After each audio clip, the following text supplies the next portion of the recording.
Morning family, it's Tasha Mom Bear Prepping. So welcome to the channel, welcome back to the channel, and we're just going to get into this one right away. Today we're talking about the shipping container crisis, food crisis, right? Incoming food insecurities, global famine, all that good stuff. But really what we're breaking down today is the 4 areas that should be your areas of concentration when it comes to food. And what I want you to do is, if you're a new prepper, you're going to get a pen and paper and you're going to concentrate, especially if you're new and you're just starting, you're going to concentrate on getting these areas in regards to food knocked out and done before you start doing all the extra stuff, okay? Because this is like the core. This is like this is the core stuff that really, if you get this stuff, there's all types of meals that can be made around these items, right? Depending on what you get. And then I'm going to, of course, go over some tips and different reasons why I like this.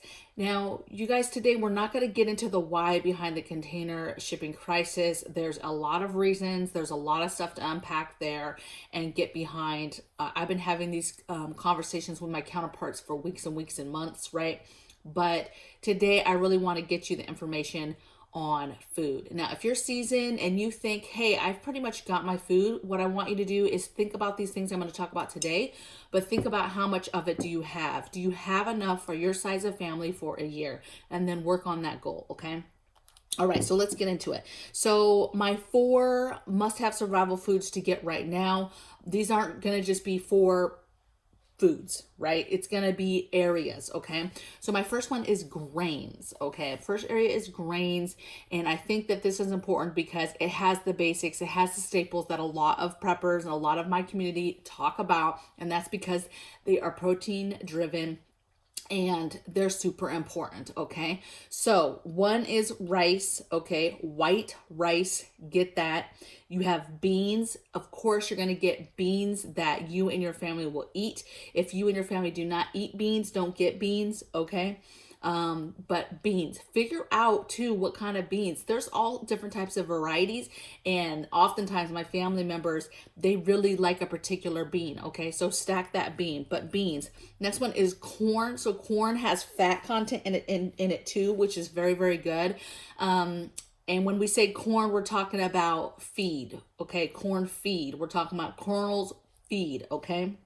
And then wheat, you're going to get a wheat berry. Now, wheat is good because wheat berry is what you're going to need for all types of cooking things, but for bread, for grinding down to make flour.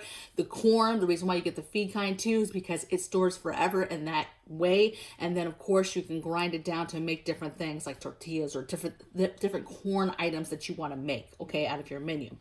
Those are the 4 grains. So rice, beans, and you guys, okay, there's obviously other options for grains. By all means, get those things. But today I'm talking about just some very basic core items to get together that will make a mass amount of different meals, okay? I'm not talking about an all-inclusive list. Hey, here's all the grains. These are 4 main grains that you need, and that's rice, beans, corn feed, okay, and wheat. Okay, wheat berry, some sort of wheat, okay? Now, next thing is meat, okay? What you want to be able to do is you have those proteins and you have those staples is what I call them, okay? Because you can take any of those items and then just pour something over, anything over rice or over beans, right? And you've got a meal. But I want you to think about meat, and you're thinking about meat in different ways, you guys. You're thinking about canned meat that you can buy from the store, right? There's 100 different types of meats that you can buy in a canned form. Salmon, tuna, chicken, roast beef, pulled pork. I mean, you name it, ham. There's a ton of meats, okay, that you can get in a canned form, okay? Spam, you know, all types of stuff, okay? So canned meat options.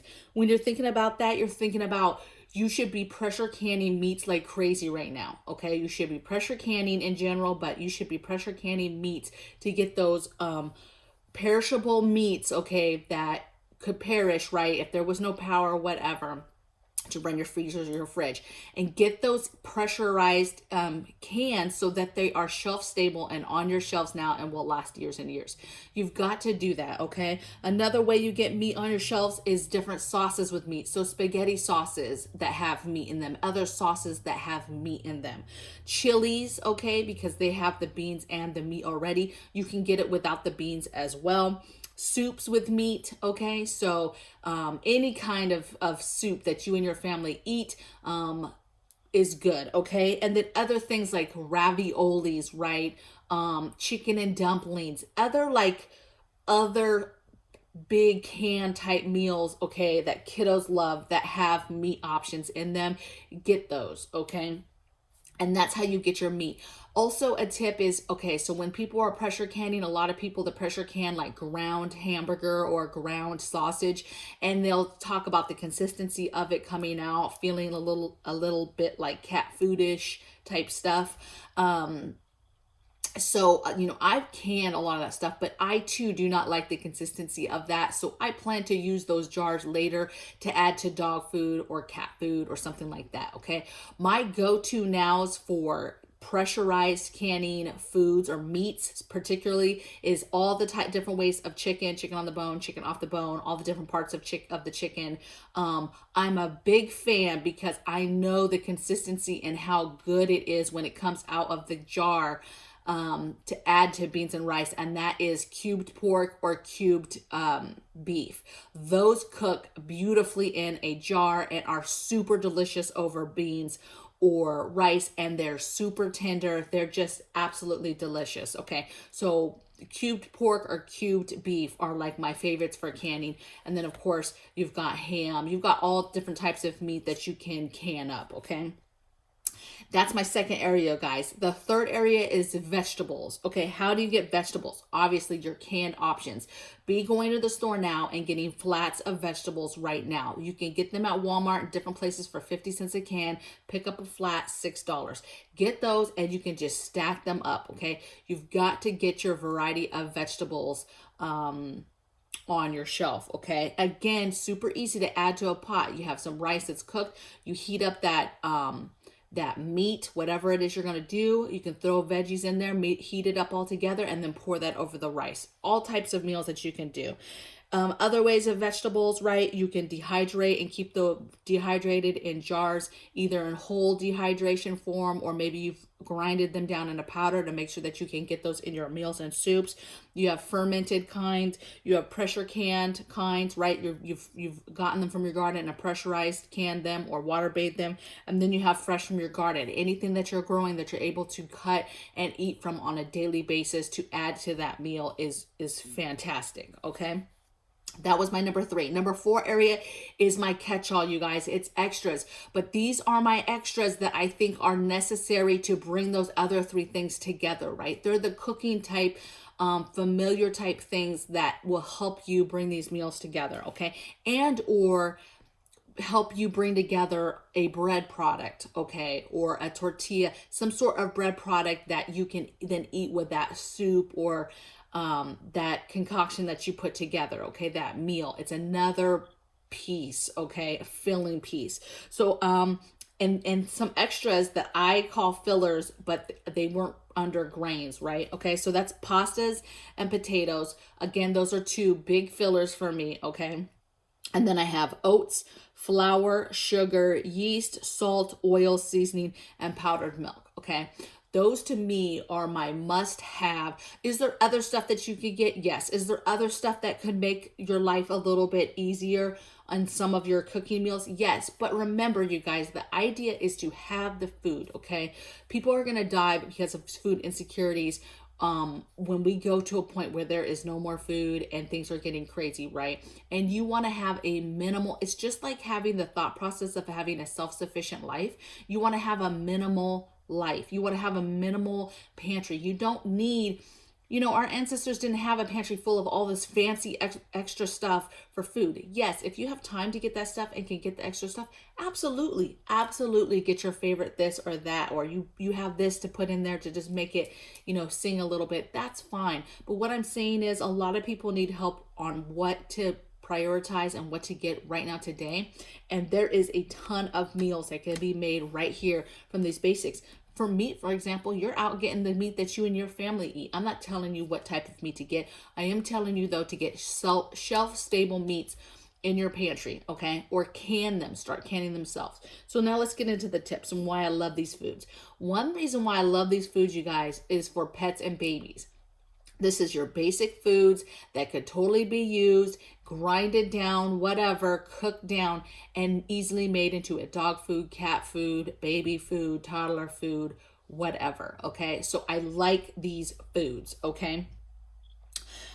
Next thing I have is feed stores. So where you're finding this stuff, you want to find the wheat berry and the corn feed and things like that bulk at feed stores. Okay. The beans, the rice, you can get those at Costco, Sam's Club, Tractor, you can get them at the feed store. You can get all types of stuff in a bulk form, Amish store, there's a lot of different places, but get those grains, for example, in bulk items, figure out how much you need. I think somebody told me once that you need about 750 to 850 pounds of these grains per person for the year, okay? And that's it seems daunting, but it's actually pretty easy when you are buying in bulk. Bulk adds up very, very quickly, okay?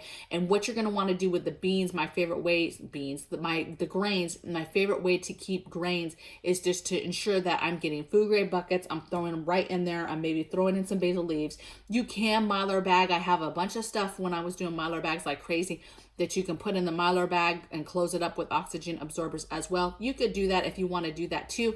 But the grains are very, very hardy, okay? And so if you keep them in a cool, dark place, they're going to keep, okay?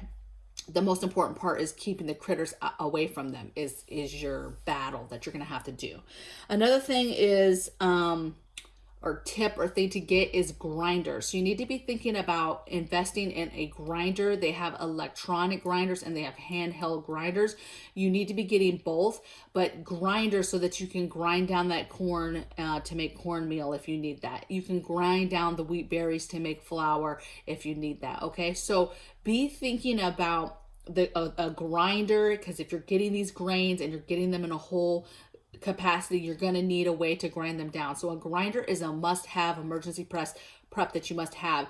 And please do not go out and just get the electric. There's some very nice electric ones on the market. I have an electric one, but you have to have your backup hand grinders, possibly a couple of them. They have very, very fancy hand ones that like mount on walls and stuff. My hand one is not like that, you guys, but they have very nice ones that will just go right on your side of your counter that will clamp on and that you can use, okay? Yes, hand ones are a little bit more work, but to me, it's worth it to be able to get, let's say, a little bit of flour to make some bread or to make some rolls or something, okay? So well worth it.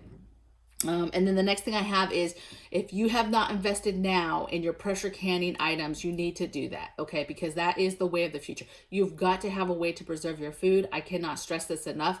And so you don't be scared. You need to get that pressure canner now, okay? You need to get jars and stocked up on jars and lids and rings and all the good stuff that you need for canning, okay? Take $300 and start getting your starter kit, right? Get you your canner, get you a few cases of jars, and don't buy jars on Amazon. So if you're brand new to canning, you can get everything else on Amazon. You can get the little utensil kit from Amazon. You can get some canners. I've got some stuff in my description box below, but don't get jars. Jars are extremely expensive on Amazon.